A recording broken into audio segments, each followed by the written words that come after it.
Hello, my friends. Welcome to the channel. I am Nicole and I do live here in India. And today I'm going to be watching Think School. Now, this is a new one put out a few days ago. Trump's war on China. Can India turn the US-China trade war to become a superpower? Can it? Let's see what they think. I think we probably could utilize that to grow. I think that's a possibility. Let's see what Think School thinks. I really enjoy watching Think School productions. I have done a couple other reactions from them. I'll link them up top if you want to check them out. If you haven't already, please give me your like, please give me your subscribe, and let's go.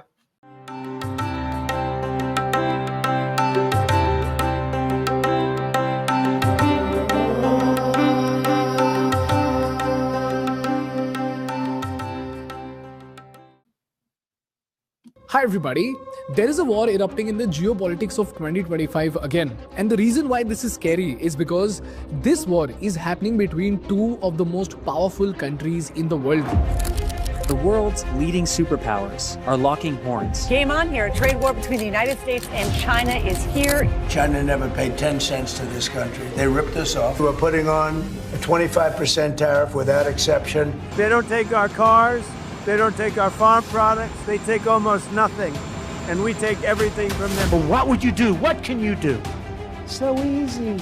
I drop a 25% tax on China. We urge the U.S. to correct its action and stop weaponizing trade issues. The country's finance ministry announcing a 15% tariff on U.S. coal and liquefied natural gas. This is the beginning of making America rich again. For decades, the United States has dominated the global economy. It made the rules, built the world's biggest corporations, and controlled the world with blood, debt, technology, and also bombs.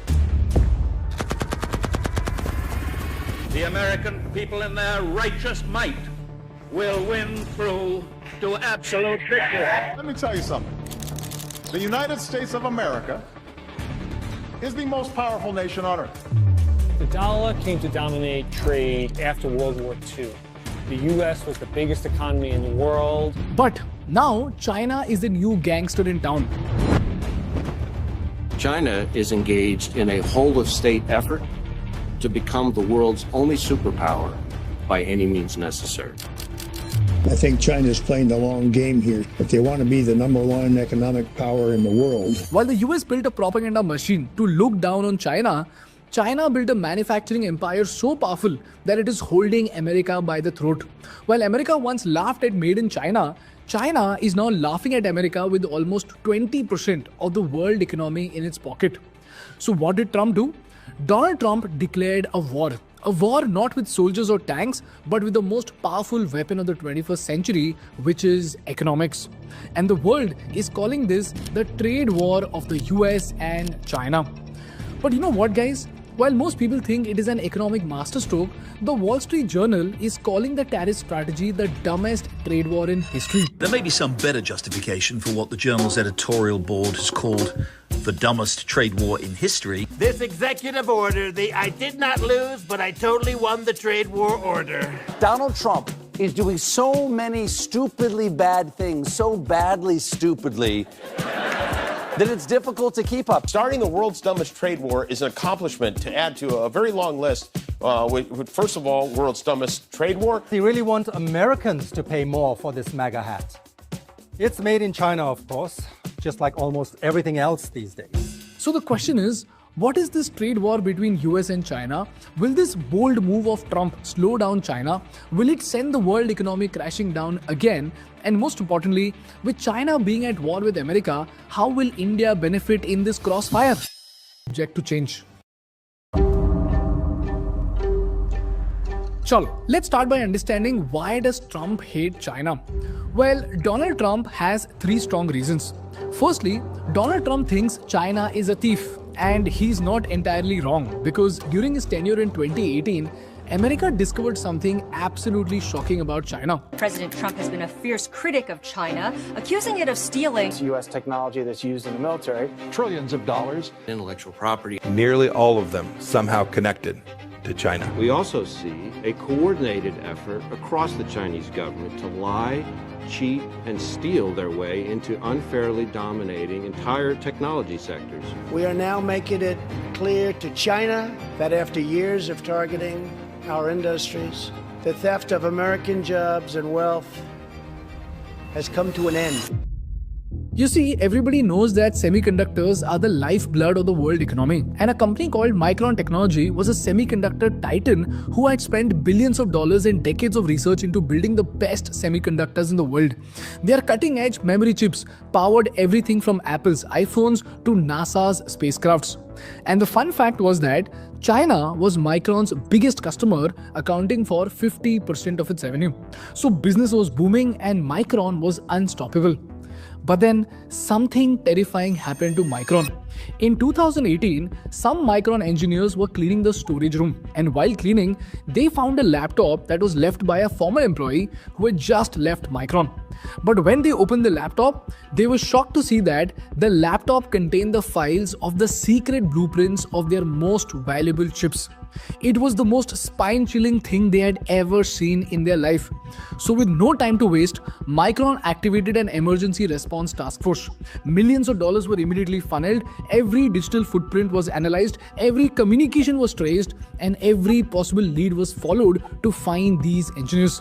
And finally, what they uncovered was far worse than they imagined. These group of Micron engineers had stolen these designs and hand-delivered them to a Taiwanese firm called Fujian Jinhua. And here's the real shocker. This company, Fujian Jinhua, was backed by the Chinese government. And just when you... Have you heard of this? Like, why am I just learning about this right now? Like, this is crazy. How do I not know this? Do you know this? think it couldn't get worse? It does. Instead of facing the punishment or feeling guilty about it, China flipped the script. They started gaslighting Micron. You know what they did? The Chinese courts banned Micron from selling in China and accused Micron of stealing their technology. The U.S. Justice Department prosecuting companies based in China and Taiwan accused of stealing its secrets out of Taiwan and acting as a conduit to try and help the Chinese.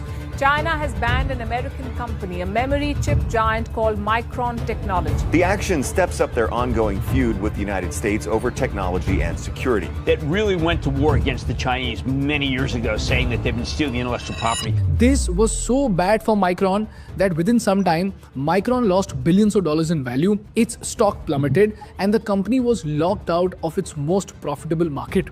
Meanwhile, China prepared to mass-produce Micron's stolen technology without spending a dime on research.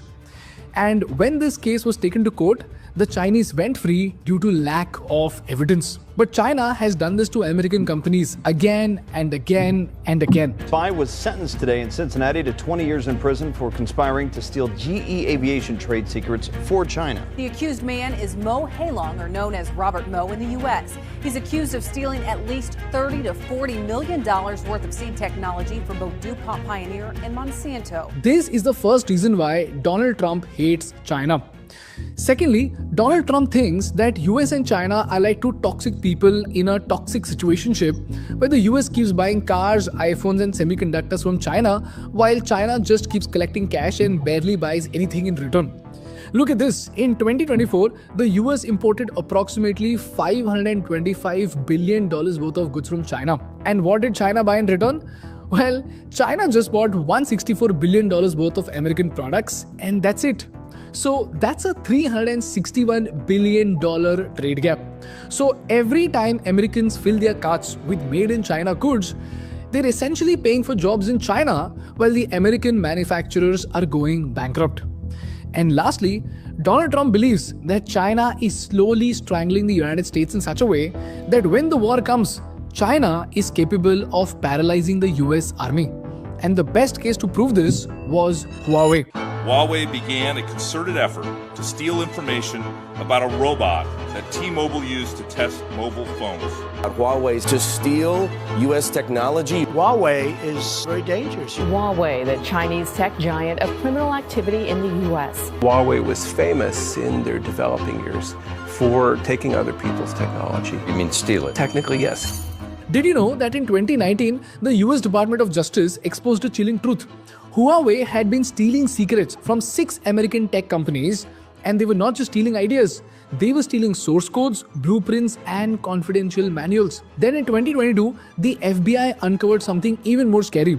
Huawei's telecom equipments were quietly installed near the US military bases and nuclear missile silos. And these equipments had the capability to intercept and even disrupt highly classified Defense Department communications.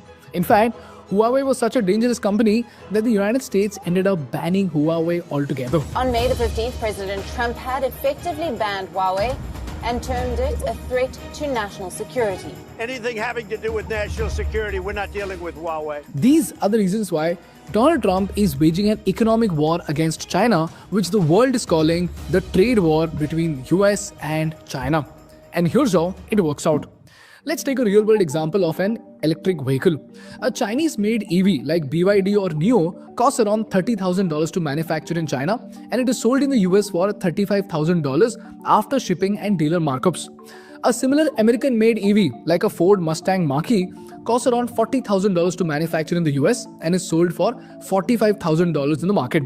So without tariffs, the Chinese car will cost $35,000 and the American car will cost $45,000. So clearly, the Chinese car is $10,000 cheaper, and most price-conscious American consumers would prefer the Chinese car or the American car, right?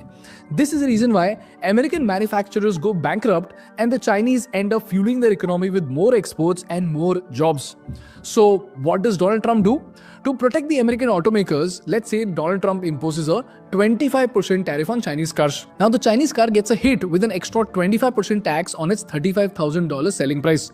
That adds $8,750 to the price tag.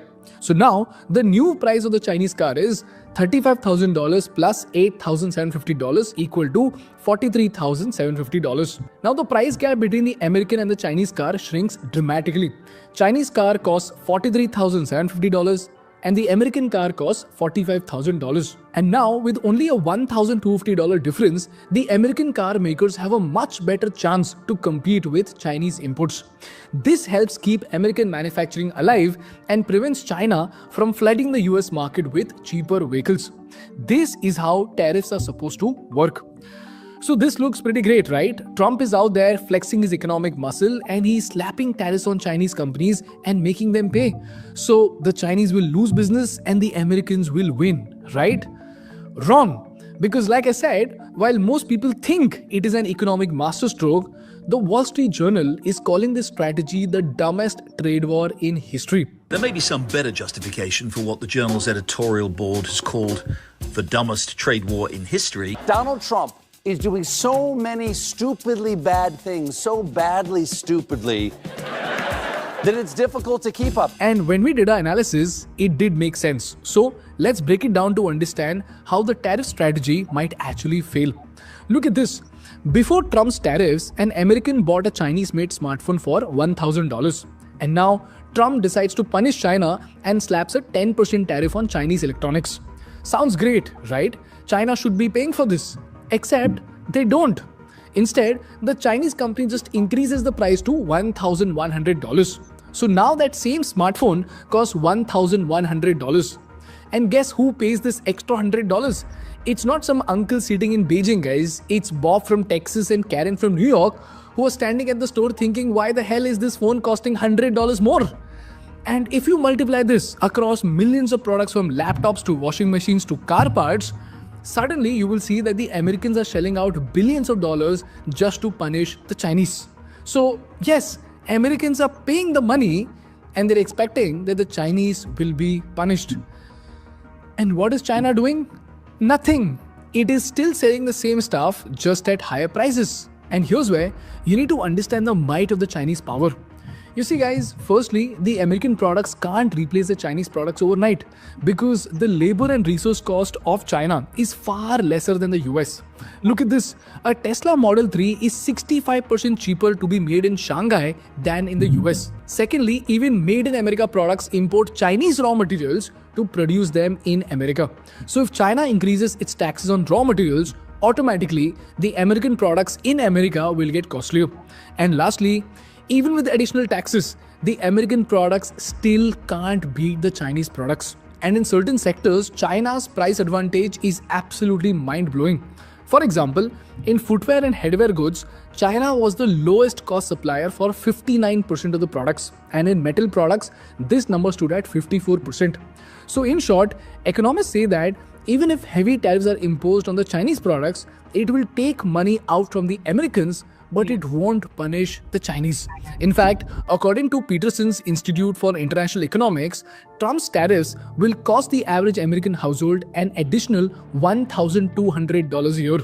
This is the reason why China has America by its throat, and even the mighty superpower of the United States of America is not able to shake up China. So if the Chinese products aren't going anywhere, who gets these extra $100? It's the government of the United States of America. So will the tariffs kill Chinese jobs or the American jobs? Well, we don't know yet, because economists say that even if the American companies try to move back to the US for manufacturing, it'll be a nightmare for them. For example, if Apple made iPhones in the US instead of China, the price could jump from $1,000 to $2,400. And why is that? It is because of the labor costs. US workers earn $24 per hour compared to just $3.6 in China. Similarly, key parts like screens and cameras are still made in China, which will add import costs if assembled in the US. On top of that, just like the Indian government, even the US business regulations are too bad, which could weaken manufacturing infrastructure and push the cost of the iPhone even higher. In fact, even Elon Musk spoke about this at the Joe Rogan podcast. Trump likes to talk a lot is tariffs. Yeah. What are your thoughts on tariffs? So when there are sudden changes in tariffs, then you're like, well, we've got a factory like somewhere else that's making a part that goes into the car. Now that suddenly, if that part's suddenly twice as expensive, it like messes everything up. I'm against like sudden giant tariffs. If you've got to, move 1,000 tons of equipment, or collectively millions of tons of equipment, you just can't do that overnight. It's literally impossible. So all in all, this makes it impractical to move from China all the way to US. Secondly, the tariff could cause a job crisis. President Trump loves to say that tariffs could create jobs. But the economists argue, at what cost? Because if you look at the 2018 case study of the washing machine tariffs, after being imposed with 20% tariff, washing machines made in China became very costly. So companies like Samsung and LG, they opened US factories and created 1,800 new jobs. Well, it sounds great until you realize that those 1,800 jobs cost American consumers $1.5 billion a year in additional prices. So Americans paid $800,000 per job created. And here's where it gets worse. Tariffs don't just create jobs, they also destroy them. For example, in 2018, Trump's steel and aluminum tariffs were supposed to protect American manufacturers. But you know what actually happened? Steel got more expensive, car and machinery manufacturers got crushed by the high cost of steel, and studies estimate that 75,000 manufacturing jobs were lost because of the rising prices. So yes, some jobs were created, but more jobs were lost because of tariffs. And lastly, the economists of America fear that when China responds by taxing back the US goods in China, it could cause a nightmare for American industries. Look at this. The last time this tariff war happened during the Trump tenure, by 2019, China had levied 8 to 25% tariffs on most US goods that it imports. And this move was so devastating that it began eroding the American agriculture market. If you know, soybean is the single most valuable US export crop to China. But after tariffs, soybean saw the exports drop by almost 75%. And not just soybean, even pork and sorghum was so badly hit that in total, the American agriculture market lost $26 billion. Similarly, China said American cars sell in America, but their components go from China, right? So they raised their tariffs on Chinese components in the US, because of which American manufacturers faced higher costs and they again had to cut back on profits. Eventually, they had to restrict expansion and even cut wages. So now what remains to be seen is how will China respond in 2025 to the second round of Trump's sanctions? And while these Americans and Chinese are engaged in this tariff war, the good thing is that for India, this presents a wonderful opportunity. Because if Chinese products get more expensive, Indian goods should become more competitive in the US market. So as American companies are moving away from China, India is the next alternative, right? So will India become a superpower because of this trade war? Well, unfortunately, just like many other golden opportunities, we are not even capable of utilizing this trillion-dollar economic opportunity. Why? Because we have three major issues, guys. Firstly, we have the bureaucratic nightmare of setting up a business in India. Every file requires 4 or 5 signatures in particular order of sequence. If one guy's on leave or sick or traveling somewhere on duty or whatever, the file just sits until he comes back and signs that file. While registering a company in Vietnam takes 6 months, in India it could take up to 5 years. In fact, Elon Musk wanted to bring Tesla to India, but India slapped 100% import duties and drowned them in policy red tape. Now this is fine if they were luring Tesla to come to India, but even after 5 years of negotiation, nothing concrete has come out. And it's not just Tesla. Over 1,000 projects in Gujarat alone are stuck due to environmental clearances.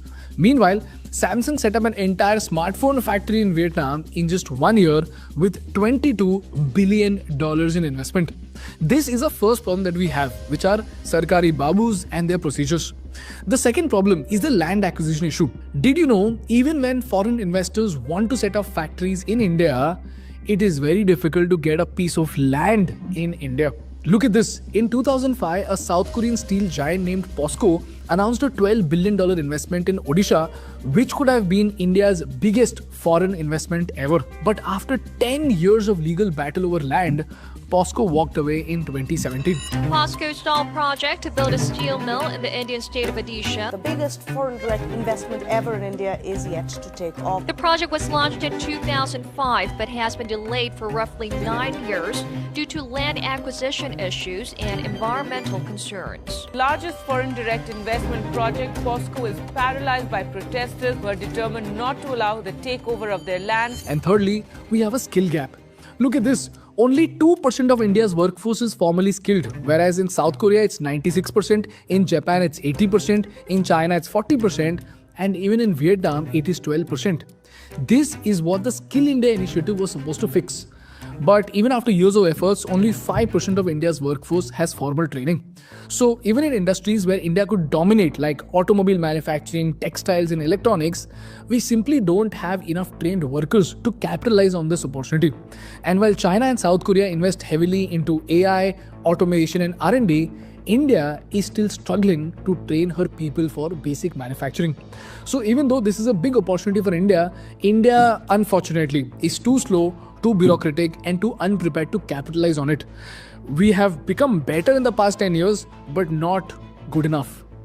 So Vietnam is winning, Mexico is winning, and even Bangladesh is winning. So until India fixes its business climate, simplifies regulation, and closes its skill gap, the dream of becoming China's replacement will always remain a distant dream. So the question is, how do we fix this? Well, we've made a detailed playlist on this, which you can watch from the link in the description. This is what completes our analysis of Donald Trump's tariff strategy. Now you tell me in the comments, what are the lessons that India is supposed to learn from this tariff war and how can we capitalize on this opportunity? That's all from my side for today, guys. If you learned something valuable, please make sure to hit the like button in order to make YouTube happy. And for more such insightful business and political case studies, please subscribe to our channel. Thank you so much for watching. I will see you in the next one. Bye-bye. Interesting. And I have to agree with his analysis. I have never been a fan of tariffs. They don't really seem to do much to the country that is being tariffed. And it's really the people within the country imposing the tariffs that are affected. You know, this is really going to have major effects with people that are shopping at places like Walmart and, you know, low budget shopping where you can get, you know, budget-friendly, inexpensive clothing, inexpensive everything. And it all comes from China. And what are people going to do when they need to walk in and expect to find, you know, t-shirts, sweatpants, shoes, you know, all types of active wear and, I mean, just everything. And everything is going to be so much more expensive. This is going to cost the American public a lot in terms of money, you know, extra money every year. And I don't think it's really going to do anything to hurt China. It will hurt Americans, which is unfortunate. Now, what his analysis is on India taking over that role, I see it. There is a skill gap. There is huge bureaucracy in terms of setting things up. And, you know, the trying to get land here, you know, I've talked about it before. There was a road that had to go over, like, you know, a railway station, and it needed a bridge, and the acquisition of land for that bridge, it took over 12 years for a bridge that was like, we needed it. And I can't believe that it would take that long. And it takes so long for everything here in terms of land acquisition. And it just shouldn't. It hinders things, it slows things down, and it's really unfortunate. So I have to agree. Could we, if we fix these things, could India, you know, become a superpower? Could they step in and start to supply the US with these things? 100%. But we need to skill workers. We need to cut bureaucracy. And, you know, we need to get better. We need to get faster. We need to get stronger. And we can, for sure. As he said, the last 10 years have shown a lot of progress and improvement, and we can see more in the next 10. So that's my reaction. If you have a comment, please put it in, you know, below. Please give your like, please give your subscribe. And as always, I love you and bye-bye.